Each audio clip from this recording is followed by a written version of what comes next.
Recently सुना India से बड़ी पॉजिटिव न्यूज़ आई कि इंडिया की जो इकॉनमी है 3.1 ट्रिलियन डॉलर से ऊपर चलेगी है। क्या रिएक्शन है? अच्छी न्यूज़ है एज इंडिया के लिए। वजह आई थिंक ये हो सकती है कि वहाँ लोग मेहनती होंगे उनके पास।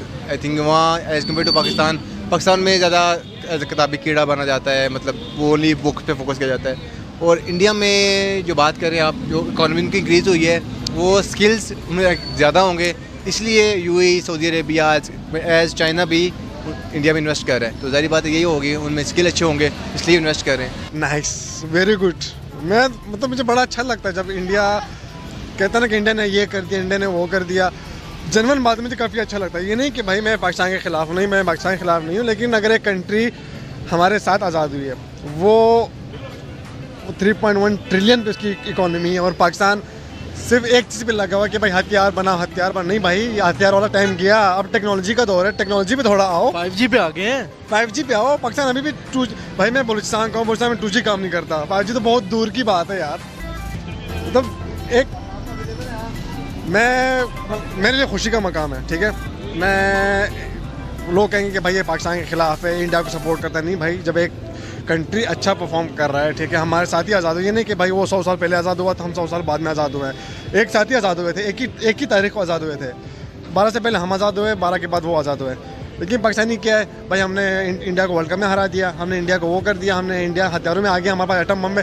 भाई अच्छी बात है, एटम बम है, लेकिन 5G का दौर है भाई, टेक्नोलॉजी वॉर है, टेक्नोलॉजी का वॉर करो। अब क्या भाई, अभी बंदूक की यार एक तो वहाँ पे जो है ना, मैंने ये चीज़ सुनी हुई है कि since I am working in the computer industry already, तो मैंने ये देखा है कि कंप्यूटर इंडस्ट्री उनकी बहुत ज़्यादा टॉप पे है। आप गूगल का जो है वो CEO भी देख लें तो वो भी इंडियन है, ठीक है, ट्विटर का भी है। सारे मतलब ऑलमोस्ट जो सोशल मीडिया के कैंपेन्स वगैरह भी चला रहे होते हैं, ज़्यादा टॉप पे हैं, वो भी इंडियंस ही हैं। तो उनकी टेक्नोलॉजी एडवांसमेंट भी बहुत ज़्यादा है पाकिस्तान के निस्बत। तो may be this might be the reason वहाँ पे पॉवर्टी है, लेकिन they would overcome over it. एक तो जब हम पॉलिसी मेकिंग कर रहे थे, हम उनकी पॉलिसीज़ देखते हैं कि टूरिज़्म को उन्होंने बहुत अच्छी तरह अपनी मूवीज़ वगैरह में डाला है। उसके अलावा other than that agriculture policies उनकी बहुत अच्छी हैं।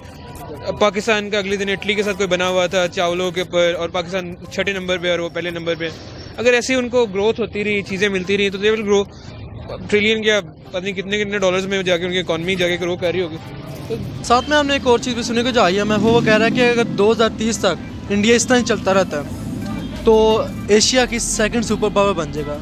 क्या रिएक्शन है कि चाइना पहले इतनी बड़ी सुपर पावर यहाँ पे मौजूद है, उसके बाद इंडिया भी उनके साथ कंपेयर करना जा रहा है? नहीं, अगर वो इंडिया के लोग मेहनती हैं तो उनको फिर क्यों नहीं बनना चाहिए पावर? मतलब उनका राइट है, वो इतनी मेहनत कर रहे हैं, मतलब उनके पास स्किल है ऐसा, तो फिर ज़रूरी बाजारी बात है मेहनती हैं। क्योंकि देखिए, अगर हम बड़ी बड़ी मल्टीनेशनल कंपनीज की बात करते हैं, लाइक गूगल, ट्विटर, फेसबुक, उनके CEOs कौन है? इंडियंस हैं। जी बिल्कुल, मतलब उनमें ना स्किल एबिलिटी है, वो एज कम्पेयर टू स्टडी कम और स्किल्स में मतलब ज़्यादा ना खुद को मतलब ना उन्होंने एबिलिटी रखी हुई है, स्किल उनकी ज़्यादा मैटर करती है।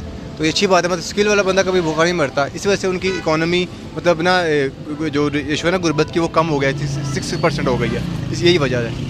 लेकिन आपको क्या लगता है कि इंडिया इतना ज़्यादा जो ग्रो कर रहा है, क्या ऐसा वो स्टेप्स ले रहे हैं जिसकी वजह से ग्रो हो रहा है? इंडिया एक तो ये कि मतलब इंडिया एक सेक्युलर स्टेट है। मैंने पहले भी कहा था इंडिया एक सेक्युलर स्टेट है, ठीक है। वो इन चीज़ों से निकल के, हथियारों से निकल के, एटम बम से निकल के, वो टेक्नोलॉजी की तरफ जा रही है। क्योंकि भाई आप रशिया को देख लें, आप USA को देख लें, आप बाकी कंट्रीज को देख लें, चाइना को देख लें। भाई चाइना आपका अपना दोस्त है, ठीक है। आप कहते हो भाई हमारे पाक चीन जोशी जिंदाबाद, ठीक है भाई जिंदाबाद। लेकिन भाई आप चाइना के साथ आपके साथ चाइना है जो इस टाइम भाई वर्ल्ड इकोनॉमी में पहले नंबर पे आ रही है। भाई उसके साथ मिलकर करो भाई। चाइनीज़ प्रोडक्ट क्यों है यार? चाइनीज़ प्रोडक्ट वर्ल्ड में नंबर 1 है, लेकिन पाकिस्तान में यूज़ नहीं की जाती। सारे कहते हैं भाई चाइनीज़ प्रोडक्ट 2 नंबर है। भाई क्यों 2 नंबर है? क्योंकि आपको 2 नंबर चीज़ देती है खुद। ऐसा ही है। आपने कभी नहीं सुना होगा कि यार कोई बंदा बाहर से आया और वो कहे कि यार चाइनीज़ चीज़ ये है। भाई क्यों चाइनीज़ चीज़ वो है? भाई चाइनीज़ चीज़ अगर वो नंबर 1 वर्ल्ड इकोनॉमी कंट्री है, वो आपको 2 नंबर चीज़ दे रही है, भैया आपकी गलती है, आपकी कमज़ोरी है। एक और चीज़ हमने सुनी कि जो IMF के इकोनॉमिस्ट हैं वो कहते हैं कि इंडिया 2030 तक एशिया की सेकंड सुपर पावर बनने जा रहा है। यानी कि अगर इसी रफ्तार से चलता रहता है, चाइना नंबर 1 और इंडिया नंबर 2, इस पे क्या रिएक्शन है भाई? यार इस पे रिएक्शन ये कि ये तो एक अफसोस का मुकाम है, ठीक है। हम अभी भी 100 साल दूर हैं, 100 साल दूर हैं भाई। पाकिस्तान में क्या है, पाकिस्तान में मैं आपको एक छोटी मिसाल देता हूँ, ठीक है। मैं कोयटा का हूँ, मैं बलूचिस्तान का हूँ, ठीक है। वहाँ पे अभी भी लोग लोगों ने बंदूकें पकड़ी होती हैं, पिस्टलें पकड़ी होती हैं, बस ये दिखा रहे थे कि भाई मेरे पास बंदूक है, मेरे पास पिस्टल है, भाई मेरे पास पावर है। भाई पावर की चीज़ नहीं होती है, ठीक है। वहाँ पे ना बिजली है, वहाँ पे ना पानी है, वहाँ पे ना रोड्स हैं, वहाँ पे ना हॉस्पिटल्स हैं, वहाँ पे तालीम ज़ीरो है।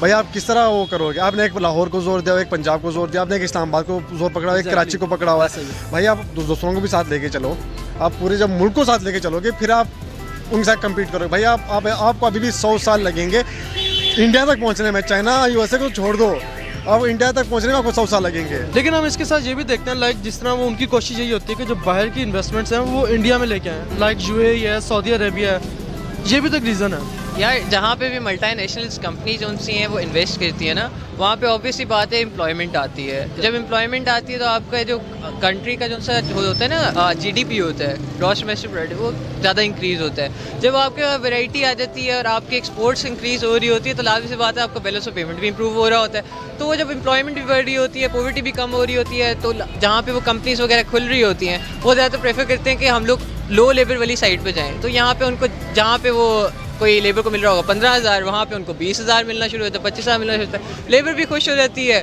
और उनका भी अपना काम चलता रहता है, उनके एक्सपेंसेस भी कम होते हैं। तो अगेन वो जो सा है लाजमी सी बात है वो जिस कंट्री में जाके इन्वेस्टमेंट होगी वहाँ पे अगर आपकी प्रोडक्शन ज़्यादा हो रही है तो वो एक्सपोर्ट ज़्यादा हो रही है।